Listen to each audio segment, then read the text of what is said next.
Assalamualaikum warahmatullahi wabarakatuh. Alhamdulillahilladzi an'amana bi ni'matil imani wal islam wa kafa biha minan ni'am.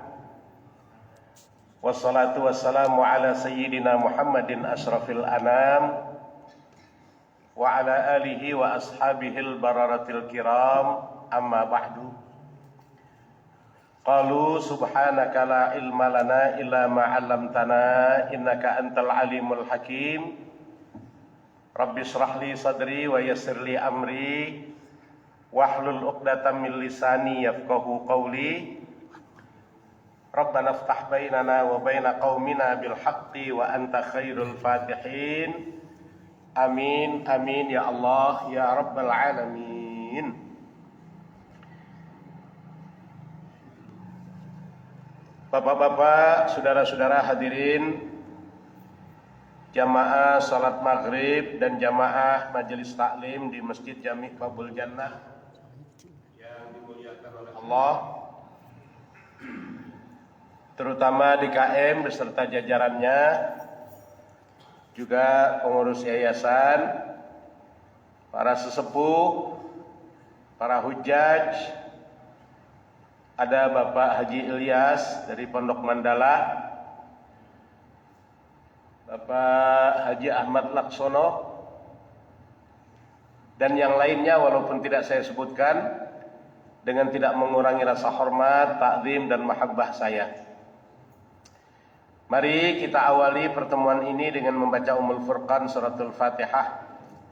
Semoga Allah selalu memberikan kita sehat walafiat, memberikan kita kemudahan dalam usaha, upaya dan urusan-urusan, dianugerahinya kita rahmat, dicurahkan nilai keberkahan dalam hidup ini, dipelihara diri kita, keluarga kita, anak-anak kita, cucu, juga orang-orang yang menjadi tanggung jawab dan kewajiban kita, agar dapat istiqomah berada di jalan yang diridai oleh Allah Subhanahu wa ta'ala sampai akhir hayat, dan ketika dipanggil oleh Allah dalam keadaan husnul khatimah. Al-Fatihah bin niyatil futuh wal munuh wal rusuh wa taubatin nasuh wa salahil jasad wal ruh ila hadratin Nabi Muhammadin sallallahu alaihi wasallam, thumma ila azwajihi wa ahli baitihi wa dzurriyyatihi wa ashabihi, thumma ila hadrati jami'il awliya wa syuhada wa salihin wal a'immatir rasyidin wal ulama'il amilin minal mufassirin wal muhaddithin wal mustasrihin wal musannifina minal kutubis salafiyah wal mujahidina fi sabilillah, thumma ila arwahi abaina wa ummahatina wa ajdadina wa jaddatina wa a'mamina wa ammatina wa ikhwanina wa akhawatina wa akhwalina wa khalatina wa masyayikhina wa liman lahu haqqun alaina wa li jami'i ahlil kubur minal muslimina wal muslimat wal mu'minina wal mu'minat aina ma kanu min masyarikil ardi ila magharibiha syai'un lillahi lana wa lahum. Al-Fatihah. A'udzu billahi minasy syaithanir rajim. Bismillahirrahmanirrahim. Alhamdulillahi rabbil alamin. Arrahmanir rahim. Maliki yaumiddin. Iyyaka na'budu wa iyyaka nasta'in. Ihdinas siratal mustaqim. Siratal ladzina an'amta 'alaihim ghairil maghdubi 'alaihim waladdallin. Amin. Bismillahirrahmanirrahim. An Ibnu Abbasin radhiyallahu anhuma qala qala Rasulullah sallallahu alaihi wasallam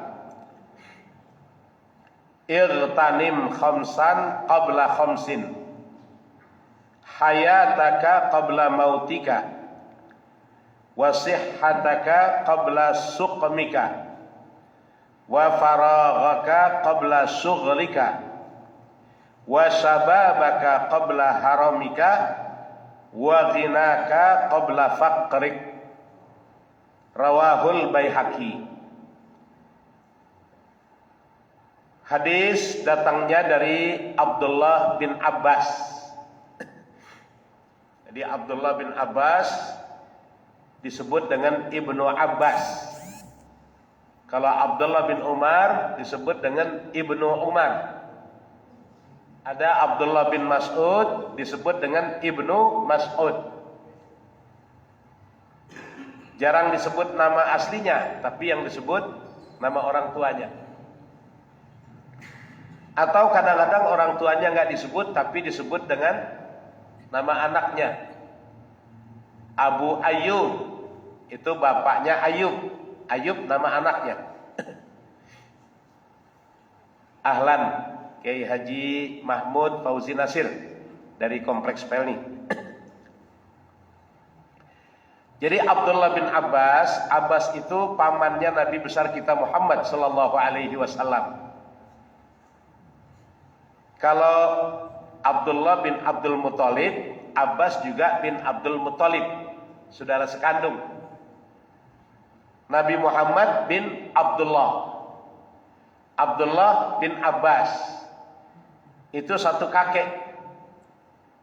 Kita bilang dengan saudara sepupu. Ya di kampung disebut saudara misan. Anak uwa sama anak paman. Sehingga Abdullah bin Abbas ini kepada Rasul ya begitu akrab. Dan sahabat sekaligus sepupu dari Rasulullah yang cukup kritis dan banyak bertanya, ya Abdullah bin Abbas. Tentang hal-hal apapun selalu dia tanya langsung kepada baginda Rasul sallallahu alaihi wasallam dengan tidak merasa sungkan karena saudaranya sendiri. Itu yang mestinya diterapkan dalam agama Islam. Saudara yang berfungsi sebagai saudara. Orang lain pun kita anggap sebagai saudara. Ini kadang-kadang kita saudara kayak orang lain kayak saudara. Ya, ada kakaknya kebetulan dapat ujian ekonomi rada kurang. Adiknya tajir. Anak dari kakaknya prestasinya bagus. Dapat beasiswa, dapat PMDK. Ya, penyaluran bakat dan kemampuan untuk melanjutkan studi ke jenjang yang lebih tinggi.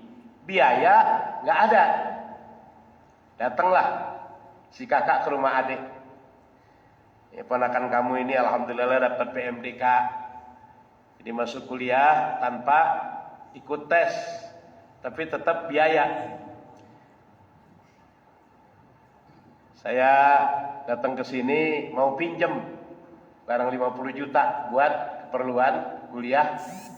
Anak saya yang juga ponakan kamu. Itu berbagai macam alasan itu. Ya 50 juta susah bener.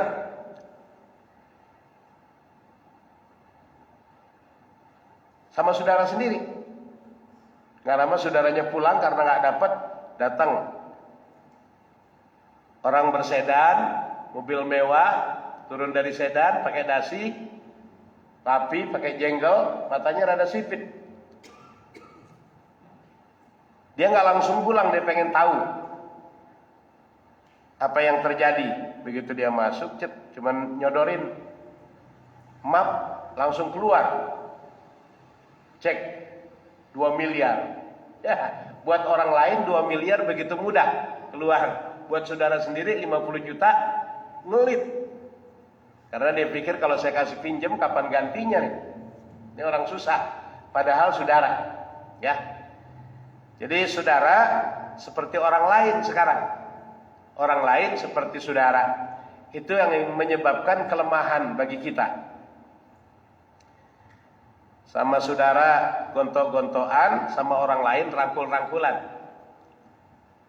Begitu juga kita sesama muslim nih gontok-gontokan.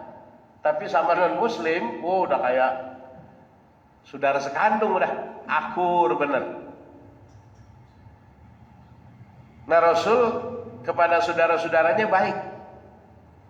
Imam Ali bin Abi Thalib itu kan misanan juga. Jadi Abdul Muthalib punya anak, diantaranya bernama Abu Thalib. Abu Thalib punya anak namanya Ali. Jadi Nabi sama Ali bin Abi Thalib juga misanan. Begitu sayang Nabi kita Shallallahu Alaihi Wasallam. Dan Imam Ali punya otak yang cerdas. Sampai Nabi mengatakan ana madinatul ilmi wa aliyun babuha. Aku adalah kotanya ilmu dan Ali adalah pintunya. untuk mengeratkan persaudaraan, maka Fatimah Zahra dinikahkan kepada Imam Ali bin Abi Thalib. Jadi Imam Ali itu sama Nabi Muhammad misanan. Fatimah ponakan misan. Jadi nggak kemana-mana.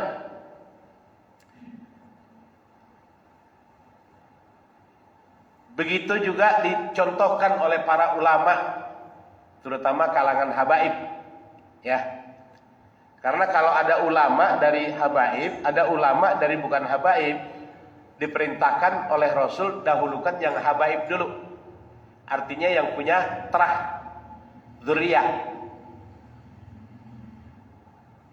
Walaupun ulama yang bukan habaib pun mulia di sisi Allah Subhanahu wa taala. Tapi untuk kalangan habaib dia punya dua. Pertama, nilai keilmuannya mulia. Yang kedua, dia masuk ke dalam kategori innama yuridullahu liyudhiba ankumur rijsa ahlal baiti wa yutahhirukum tathira. Jadi kalau memang dia ada darah keturunan kepada Rasulullah, yang ke Indonesia ini dari Sayyidina Husain. Sayyidina Husain punya anak namanya Ali Zainal Abidin. Ali Zainal Abidin menurunkan Muhammadul Baqir, terus Ja'far Shadiq, sampai kepada para wali songo yang berjuang di tanah Jawa ini. Nah, kalau memang nyambung zuriyahnya, mereka itu dipelihara oleh Allah Subhanahu wa taala, dalam hatinya tidak ada kotoran. Kalau kotoran zahir gampang dibersihin, ya, kotoran batin yang susah nih. Kalau memang dia betul-betul zuriyah, nggak ada hasud, nggak ada dengki, nggak ada dendam, nggak ada kesumat. Walaupun kadang-kadang mulutnya tajam. Nah ini. Dulu Al Habib Alwi bin Ahmad Jalmalul Lail, kalau udah ngomelin orang, udah segala macam. Tapi dia sayang. Sebenarnya ngomelin itu dia sayang. Dia ingin membersihkan apa yang kita lakukan berupa kesalahan. Yang ngerasain ngaji masih kecil sama mu'alim, dan mu'alim itu ngaji sama ahlul bait. Wah, itu ngerasain barangkali. Ninggalin sholat zuhur, digebuk 4 kali pakai rotan. Main gundu aja dicubit sampai biru. Bukan berarti dia kejam, justru rasa sayang. Agar kita tidak melalaikan perintah Allah Subhanahu wa taala.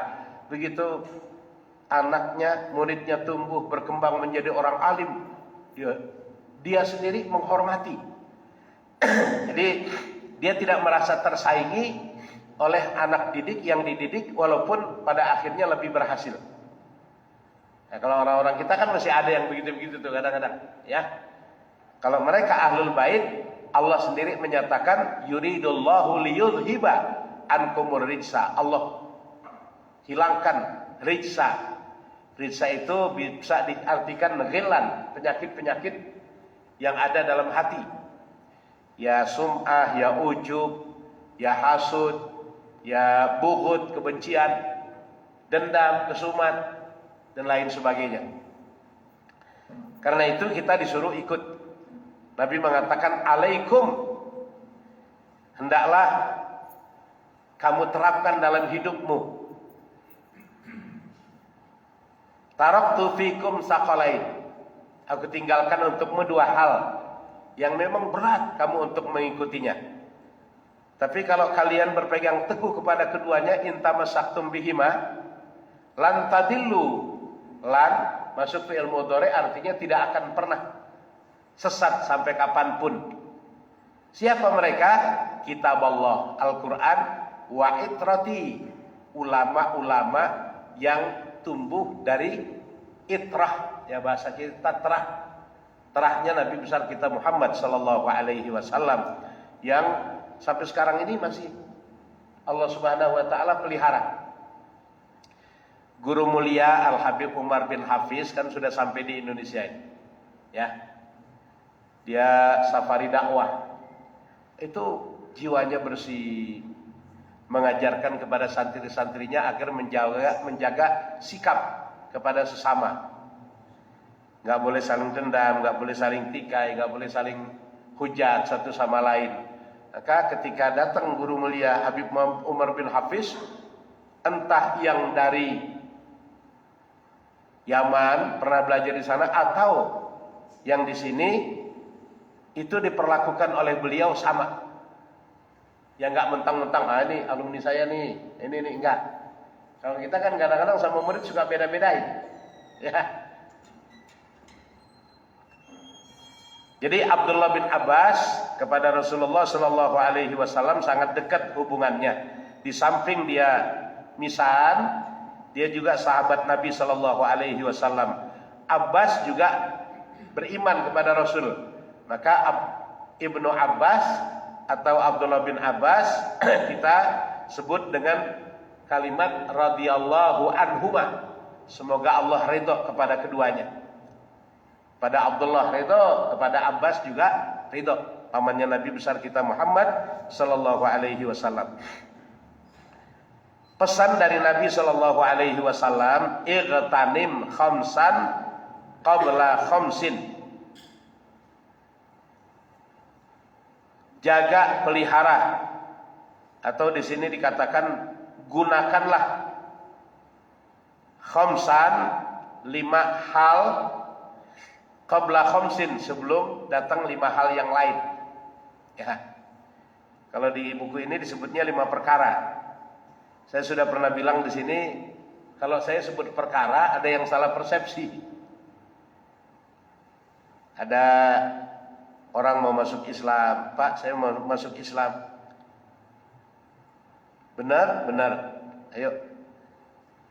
Sebelum mengucap 2 kalimat syahadat, dia bilang, agama Islam, rukun agama itu ada 3 perkara. 3 perkara, Pak? Iya. Nggak jadi dia masuk Islam. Karena dia pernah ngerasain di tahanan, ngadepin 1 perkara aja 6 bulan dikurung. Ya, kalau 3 perkara 6 bulan kali 3 kan 18 bulan. Nggak jadi, Pak, saya masuk Islam. Kenapa? Perkaranya begitu banyak. Saya 1 perkara aja 6 bulan dikurung. Ini jadi 5 hal yang harus kita jaga, yang harus kita pelihara, kita gunakan dengan sebaik-baiknya sebelum datang 5 hal lainnya. Pertama, kata Nabi, hayataka qabla mautika. Gunakan masa hidupmu sebelum datang kematianmu. Ini kita masih hidup nih. Walaupun usia sudah di atas 60, udah pensiun, tapi bersyukur pada Allah masih diberikan kesempatan. Kemarin mungkin waktu usia-usia aktif bekerja, hampir tidak punya waktu untuk hadir seperti ini. Hampir tidak punya, ya, karena sibuk. Dan memang itu ibadah juga, talabul ma'isyah, mencari penghidupan untuk menafkahi anak, menafkahi istri. Kita berusaha lewat jalan yang halal. Kan kata Nabi, talabul halali faridatun ba'dal faridah. Mencari rezeki dari jalan yang halal itu hukumnya fardu, wajib setelah kewajiban-kewajiban yang lain. Jadi sholat 5 waktu kita jaga, puasa Ramadan kita jaga. Setelah itu mencari nafkah untuk anak dan istri dari jalan yang halal. Tapi kalau kita nafkahi anak, nafkahi istri dengan uang yang kita dapat dengan jalan yang haram, nanti kita belikan makanan, dimakan oleh anak kita, oleh istri kita, bahkan oleh diri kita sendiri, itu Nabi mengatakan lahmun nabata min suhtin fannaru aulabi.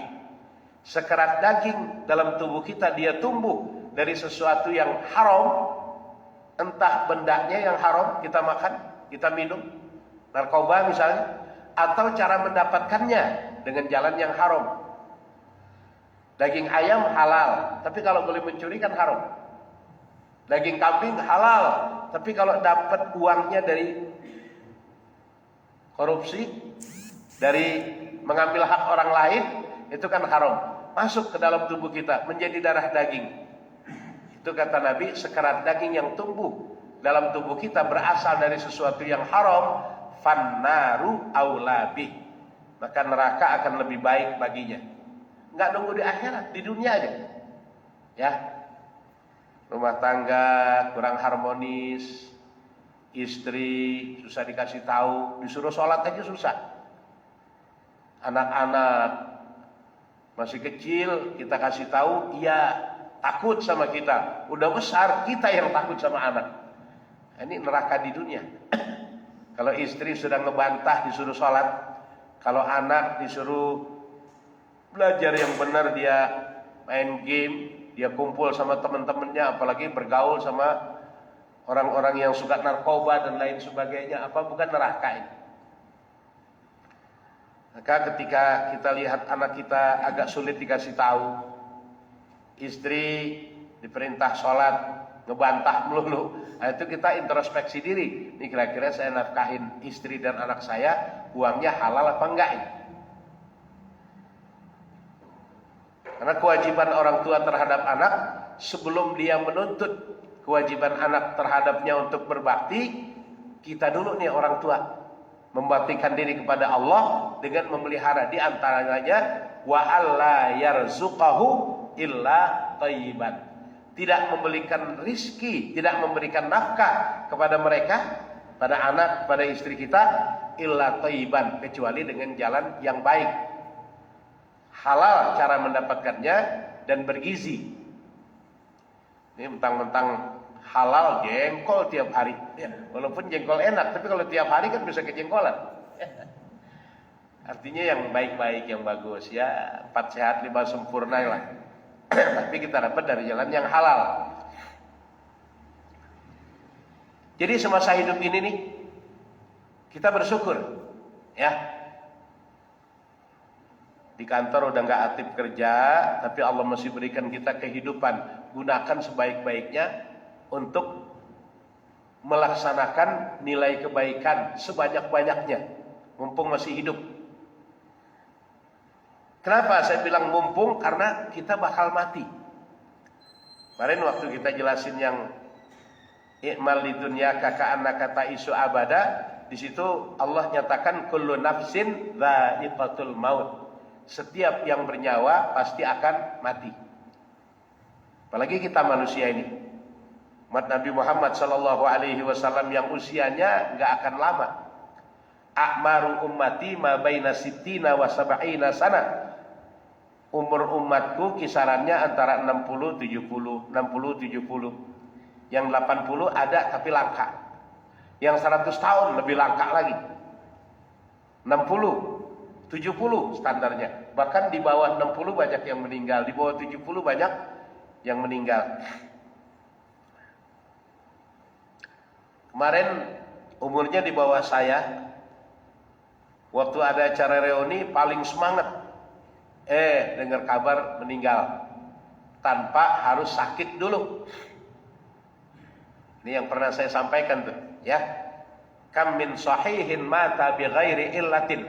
Berapa banyak orang yang sehat walafiat, enggak ada gejala-gejala sakit pada dirinya, mata bi ghairi illatin, meninggal tanpa harus didahului dengan sakit terlebih dahulu. Gejala-gejala nggak ada. Jadi sering check up ke dokter, jantung bagus, paru-paru bagus, nggak taunya ajal tiba, dia meninggal. Jadi mumpung Allah masih memberikan kesempatan untuk hidup, ayo gunakan sebaik-baiknya untuk beribadah pada Allah Subhanahu wa Ta'ala. Jadi kalau dulu kita masih muda, masih gagah, masih aktif, nggak sempat yang begini. Nah sekarang nih, ketika Allah berikan kita kesempatan, kita bersyukur, nikmat. Kalau bahasa kita bayar utang lah, karena kita ngutang, waktu kita sia-siakan dulu. Bukan sia-siakan nggak bermanfaat, bukan. Tapi kita lebih banyak mengejar urusan-urusan dunia ketimbang urusan-urusan ibadah. Nah Allah pelihara, Allah sayang sama kita, diberikan kita usia panjang. Teman-teman kita, saudara-saudara kita, tetangga kita yang dulu seperjuangan dengan kita, yang sering duduk bareng sama kita di kereta, mungkin waktu zaman kita naik kereta Jabodetabek atau naik busway bareng, sekarang udah nggak ada. Atau kita sering numpang sama mobilnya, dia juga sering numpang sama kita, sekarang udah nggak ada. kita bersyukur Allah masih memberikan kita kesempatan. Hayataka qabla mautika. Gunakan kesempatan ketika Allah berikan kamu masih menikmati hidup untuk beribadah sebelum datangnya kematian. Nah, kalau kematian datang, udah nggak ada kesempatan lagi untuk kembali ke dunia. Bahkan sebelum kan kematian itu ada dua hal. Ada mati secara majazi, artinya sakarat. Ya. Ada mati secara hakiki, sudah meninggal dunia. Ketika Rasulullah Shallallahu Alaihi Wasallam menyatakan dalam hadis, Iqra'u ala mautakum Yasin walaqinuhu bila ilaha illallah. Bacakanlah orang yang meninggal di antaramu surah Yasin dan talqinkanlah ia dengan kalimat la ilaha illallah. Itu bimakna majaz. Ketika orang lagi sakaratul maut, baca surah Yasin. Ketika kita lihat sakaratul mautnya udah mulai dekat, nah, Yasin tinggalin dah.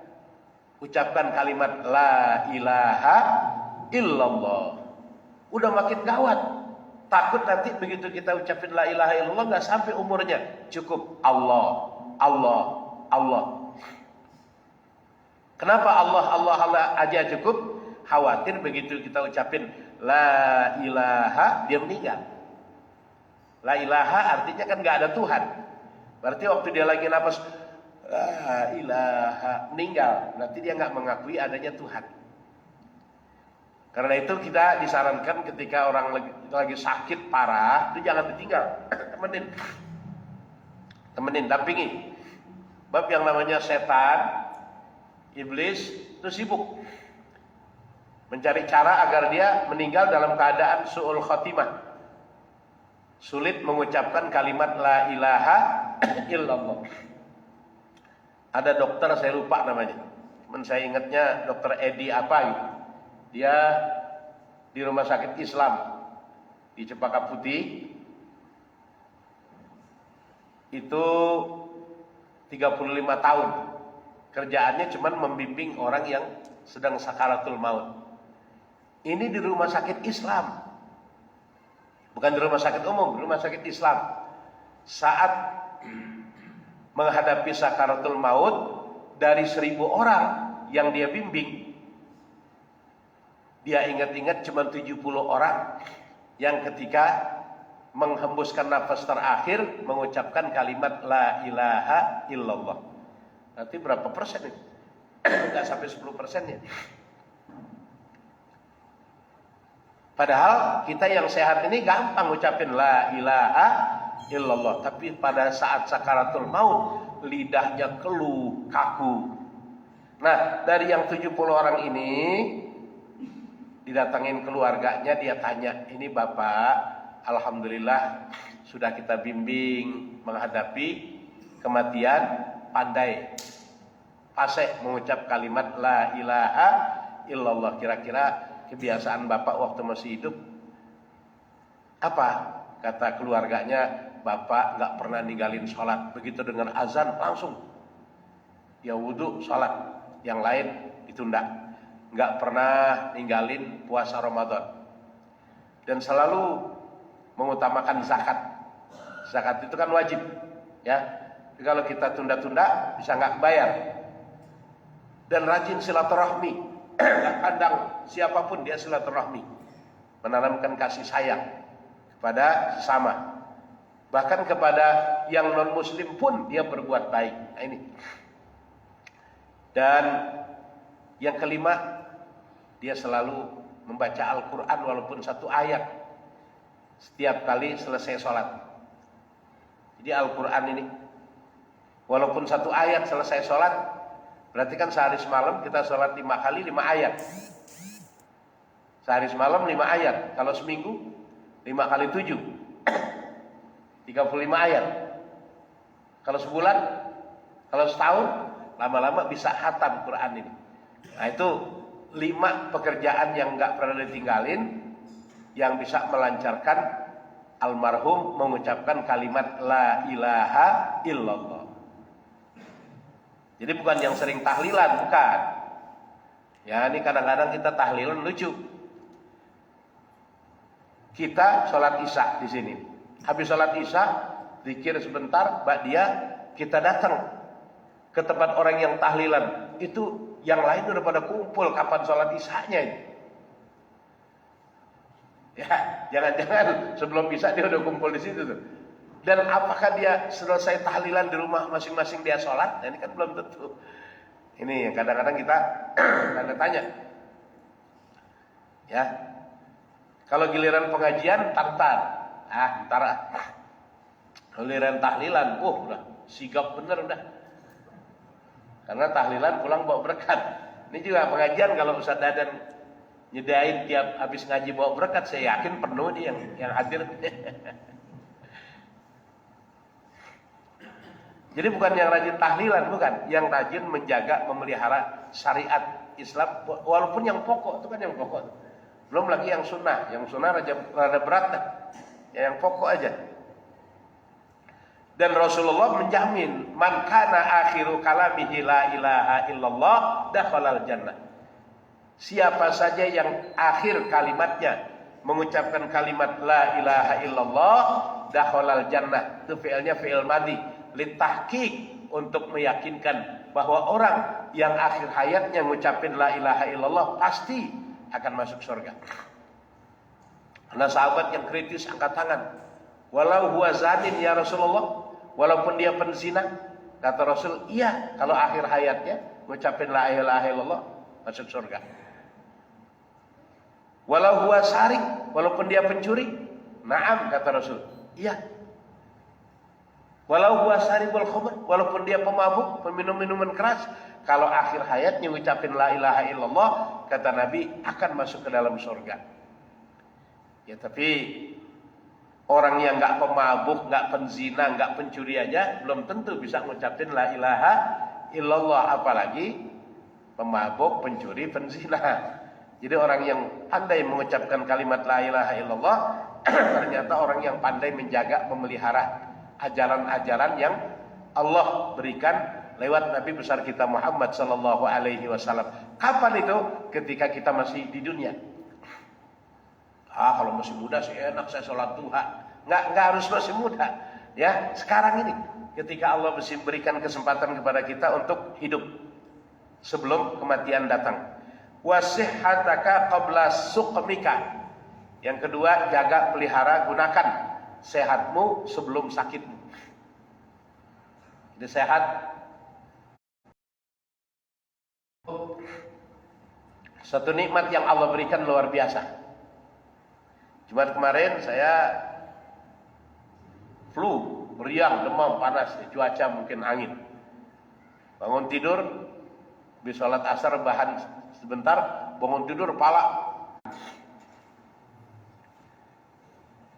Jadi kesehatan ketika Allah berikan, gunakan, manfaatkan untuk ibadah pada Allah Subhanahu wa taala sebelum kita sakit. Kalau udah sakit kan mau ngapa-ngapain susah. Ya.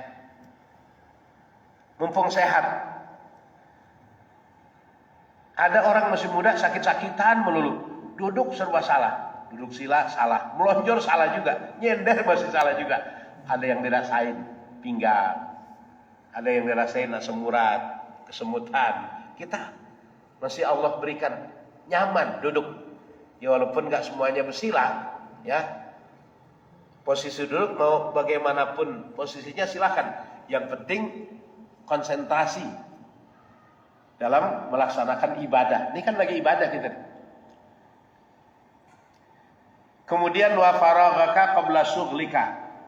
Gunakan masa senggangmu sebelum datang masa sibukmu, masa sempit.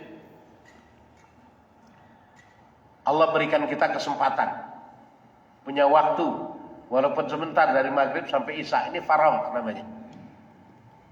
Ada orang yang sibuk benar dengan urusan-urusan yang kalau kita lihat nggak begitu penting, tapi dia menyibukkan diri.